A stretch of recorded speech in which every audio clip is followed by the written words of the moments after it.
Hi friends, இது Sandhya healthy cooking channel. இன்றைக்கி நம்ம தீபாவளி ஸ்பெஷலான அச்சு முறுக்கு எப்படி செய்யலாம் அப்படின்ட்டு பார்க்கலாம். இந்த முறுக்கு செய்கிறதுக்கு பார்த்திங்கன்னா பெரிய அளவில் பொருட்கள் எதுவுமே தேவைப்படாது. பச்சரிசி, சீனி, எண்ணெய் இதெல்லாம் இருந்தால் போதும். இது செய்கிறதுக்கு ஒரு அச்சு மட்டும் தேவை. அச்சு வந்து இப்போ அதிகமாக நான்ஸ்டிக்லேயே வருது. ஆனால் நான் வந்து பழைய இரும்பு அச்சு தான் வச்சுருக்கேன். நம்ம வந்து அரிசி ஊற வச்சு அரைச்சி எப்படி செய்கிறது அப்படிங்கிறத தெளிவாக சொல்கிறேன். வீடியோவை ஸ்கிப் பண்ணாமல் முழுமையாக பாருங்கள். இதே மாதிரி அளவுகளில் நீங்களும் உங்கள் குழந்தைங்களுக்கு செஞ்சு கொடுத்து பாருங்கள். ரொம்பவே டேஸ்ட்டாகவும் இருக்கும். பிள்ளைங்க ரொம்ப விரும்பி சாப்பிடுவாங்க. அச்சு முறுக்குனா பிடிக்காதவங்க யாருமே கிடையாது. குழந்தைங்கள கேட்டிங்கன்னா அழகாக கையில் ஒன்று ஒன்றா மாட்டிட்டு சூப்பராக சாப்பிட்டுட்ருப்பாங்க. இப்போ எப்படி செய்கிறது அப்படின்ட்டு பார்ப்போம் வாங்க. நான் வந்து இந்த கப்புக்கு ஒரு 3 கப் அளவுக்கு அரிசி எடுத்து நான் ஏற்கனவே ஊற வச்சுட்டேன். கொஞ்சம் வீட்டில் வேலைகள் இருந்ததுனால முதலே நான் வந்து ஊற வச்சுட்டேன். ஒரு 3 மணி நேரத்துக்கு முன்னே நான் ஊற வச்சு எடுத்து வச்சுருக்கேன். இந்த அரிசி பார்த்திங்கன்னா கடையில் வாங்கின பச்சரிசி தான். கொஞ்சம் குண்டு குண்டாக இருக்கும். இட்லி அரிசி டைப்பில் தான் இருக்கும். கொஞ்சம் ஒல்லியான பச்சரிசி வந்து இந்த அச்சு முறுக்குக்கு ரொம்ப நல்லா இருக்காது. அதே மாதிரி ரேசன் அரிசியில் செஞ்சாலும் அந்த அளவுக்கு கொஞ்சம் நல்லா இல்லாத மாதிரி தான் இருக்கும். அதனால் இந்த மாதிரி குண்டு குண்டு அரிசியாக பார்த்து வாங்கிக்கோங்க. இப்போ 3 கப் அரிசியை 3 மணி நேரத்துக்கு முன்னாடி நல்லா கழுவிட்டு ஊற வச்சுருக்கேன். இது நல்லா ஊறி வந்திருக்கு. இதை வந்து நான் கிரைண்டரில் தான் அரைக்க போகிறேன். இப்போது அந்த அச்சு வந்து நம்ம எப்படி பதப்படுத்துறது அப்படிங்கிறத பார்ப்போம். அச்சு வந்து நம்ம எப்போவாவது ஒரு டைம் தான் செய்வோம் இல்லையா? அது வந்து நல்லா தூசி அடைஞ்சு காஞ்சிலாம் இருந்த மாதிரி இருக்கும். அதோட எண்ணெய் பிசுக்கோ கொஞ்சம் இருக்கும். இப்போது மதியமே சாப்பாடு வடித்த தண்ணியில் நான் இந்த அச்சியை வந்து அப்படியே போட்டு வச்சுட்டேன் அந்த கஞ்சி தண்ணியில். இது அதில் உள்ள அழுக்கு எண்ணெய் பிசுக்கு எல்லாமே அதில் போயிடும். நம்ம இந்த மாவை அரைச்சிட்டு அந்த அச்சை க்ளீன் பண்ணி அதுக்கப்புறம் முறுக்கு சுட ஆரம்பிச்சிடலாம். இப்போ இந்த தண்ணியெல்லாம் நல்லா வடிச்சிட்டு கிரைண்டரில் இந்த அரிசியை வந்து சேர்த்து அரைச்சிக்கிடுவோம். நான் வந்து பெரிய கிரைண்டர் தான் இருக்குது, அதில் சேர்த்து அரைச்சிக்கிட போகிறேன். நீங்கள் வந்து கொஞ்சமாக போட்டிங்க அப்படின்னாலும் மிக்ஸி ஜாரில் கூட பெரிய ஜாரில் நல்லா நைஸாக அரைச்சிடலாம். இந்த அரிசி கூடவே நான் வந்து 1½ கப் அளவுக்கு சீனி சேர்த்துக்கிட போகிறேன்.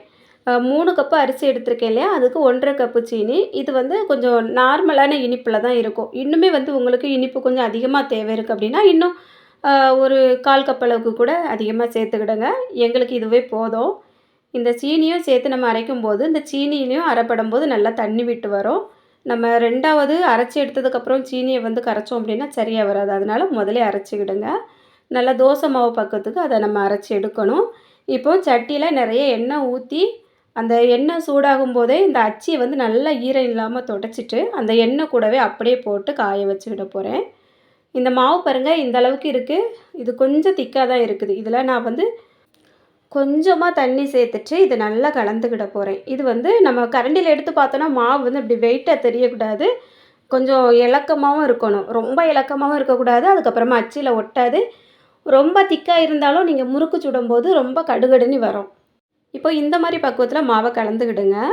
அச்சு வந்து நல்லா அந்த அச்சில் கொஞ்சம் கொஞ்சம் ஈரம் இருக்கும் இல்லையா, அந்த ஈரம் எல்லாமே நல்லா சொறுசொறுன்னு சத்தம் கேட்குது பாருங்கள். இந்த சலசலப்பு எல்லாமே அடக்குனதுக்கு அப்புறமா தான் நம்ம மறுபடியும் ஒரு 2 நிமிஷத்துக்கு இந்த அச்சி அப்படியே நல்லா காய விட்டுட்டு அதுக்கப்புறம் தான் முறுக்கு சுட ஆரம்பிக்கணும். தீ வந்து கொஞ்சம் மீடியம் ஃப்ளேமில் வைங்க. அதிகமாக வச்சாலும் அச்சி வந்து நம்ம மாவில் முக்கிட்டு உடனே வைக்கிறதுக்குள்ளே அந்த மாவு வந்து சீக்கிரமாக கருத்துரும். அதனால் கொஞ்சம் மீடியம் ஃப்ளேம்லேயே வச்சுக்கிடுங்க. எண்ணெயிலேருந்து அச்சியை எடுக்கும்போது நல்லா லைட்டாக உதறிட்டு அதுக்கப்புறமா இந்த மாவில் முக்குங்க. மாவில் முக்கும்போது வந்து அந்த அச்சு வந்து முங்கக்கூடாது. மேலே கொஞ்சம் கேப் இருக்கணும். ஏன்னா அப்போ தான் நம்ம இந்த மாதிரி எண்ணெயில் வந்து வச்சு இந்த மாதிரி லேசாக ஆட்டும்போது அது வந்து டக்குனி வரும். ஃபுல்லாக முக்கிட்டிங்க அப்படின்னா மொத்தமாக கவர் ஆகிரும். அதுக்கப்புறம் அது வந்து வெளியில் வர்றதுக்கு வாய்ப்பே கிடையாது. இப்போ நான் வந்து கொஞ்சம் ஒரு 2 செகண்ட் அப்படியே வச்சுட்டு லைட்டாக ஆட்டி விட்டேன். அழகாக அந்த முறுக்கு வந்து வெளியில் வந்துட்டு. ஒருவேளை உங்களுக்கு அந்த முறுக்கு வந்து கொஞ்சம் வர்றதுக்கு கஷ்டப்பட்டு அப்படின்னா இந்த மாதிரி ஒரு கம்பி வச்சுடுங்க. வச்சுட்டு லைட்டாக குத்தி விட்டிங்கன்னா வெளியில் வந்துடும். இன்னும் ஒரு டிப்ஸு வந்து இதில் இருக்குது. இந்த முறுக்கு வந்து கொஞ்சம் உங்களுக்கு அச்சியை விட்டு விழவே இல்லை, ரொம்ப ஒட்டிக்கிட்டே வருது அப்படின்ட்டு உங்களுக்கு தெரிஞ்சிச்சு அப்படின்னா ஒரே ஒரு முட்டையோட வெள்ளைக்கருவு மட்டும் இதில் உடச்சி தனியாக சேர்த்து நல்லா கலக்கிக்கிடுங்க. மாவு கூட கலக்கிக்கிடுங்க. நீங்கள் வந்து நான்வெஜ்ஜாக எடுக்கிறதா இருந்தால். நான் வந்து இன்றைக்கி முட்டை சேர்க்கவே இல்லை. ஒருவேளை அப்படி உங்களுக்கு வரையல அப்படின்னா நீங்கள் அந்த மாதிரி ஒரே ஒரு முட்டையோட வெள்ளைக்கருவு மட்டும் சேர்த்துட்டு நல்லா மிக்ஸ் பண்ணி சுட்டு பாருங்கள். ரொம்பவே அழகாக வரும். நீங்கள் வந்து மாவில் முக்கி வச்சுட்டு லைட்டாக ஆட்டினாலே போதும், அழகாக விட்டு விட்டு வந்துகிட்டே இருக்கும். சூப்பராக இருக்கும்.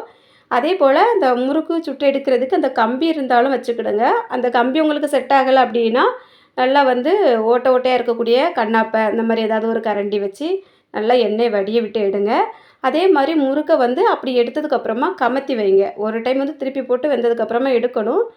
எடுத்ததுக்கப்புறமா அந்த எண்ணெய் வடியறதுக்கு வைக்கக்கூடிய பாத்திரத்தில முறுக்கை வந்து அப்படியே கமத்தி வச்சிங்க அப்படின்னா தான் அதில் எண்ணெய் இல்லாமல் வடியும். அதே மாதிரி முதல்ல 1, 2 முறுக்கு வந்து கொஞ்சம் சொதப்பலா வந்தாலும், ஒரு 3 முறுக்குக்கு அப்புறமா கொஞ்சம் நல்லா கரெக்ட்டா வந்துரும். அதனால முதலே 1, 2 கொஞ்சம் ஒரு மாரி வருது அப்படின்ட்டு நினச்சு நீங்க வந்து டென்ஷன் ஆயிராதீங்க. நம்ம வந்து தீய மட்டும் கொஞ்சம் ஒரே பக்குவத்தில மீடியம்லயே வச்சுட்டு, அத வந்து கரெக்ட்டா செட் பண்ணிட்டீங்க அப்படின்னா, அதுக்கப்புறம் சுடக்கூடிய முறுக்கு எல்லாமே ஒரே மாதிரி வந்துட்டே இருக்கும். ஒரு டைம் வந்து அடியில வெந்ததும் திருப்பி போட்டு அழகா எடுத்துருங்க. ரொம்பவே நல்லா வரும். இந்த தீபாவளிக்கு இதே போல பக்குவத்தில நீங்களும் முறுக்கு செஞ்சுட்டு எப்படி இருந்தது அப்படிங்கிறத கமெண்ட்ல சொல்லுங்க. குட்டீஸ் எல்லாமே ரொம்ப விரும்பி சாப்பிடக்கூடிய ஒரே ஒரு முறுக்குன்னா அது இதுவா தான் இருக்கும். ஏன்னா, அவங்களுக்கு வந்து கொஞ்சம் இனிப்பாவும் இருக்கும். அந்த விரல் எல்லாம் இந்த ரவுண்ட் எல்லாம் அப்படியே உடைச்சு உடைச்சு மாட்டிட்டு, நம்மளுமே சின்ன பிள்ளைங்கள அதே மாரி தான் சாப்பிட்டுருக்கோம். அதே மாரி தான் பிள்ளைங்க சாப்பிடுவாங்க. இந்த வீடியோ வந்து உங்களுக்கு பிடிச்சிருக்கும்னு நினைக்கிறேன். வீடியோ பிடிச்சிருந்தா எப்படி இருந்தது அப்படிங்கிறத மறக்காம கமெண்ட்ல சொல்லுங்க. இந்த வீடியோவுக்கு அப்படியே ஒரு லைக் குடுத்துருங்க. இதே போல உங்க ஃப்ரெண்ட்ஸும் பார்த்து பயனடையணும் அப்படின்னு நினச்சிங்கன்னா, நெறைய ஷேர் பண்ணுங்க. நீங்க இன்னும் என்னோட சேனல சப்ஸ்கிரைப் பண்ணலன்னா, சப்ஸ்கிரைப் பண்ணிட்டு பக்கத்துல இருக்க பெல் பட்டனையும் ஆன் பண்ணிருங்க. இதுவரைக்கும் இந்த வீடியோ பொறுமையா பார்த்த எல்லாருக்கும் ரொம்ப நன்றி. வணக்கம்.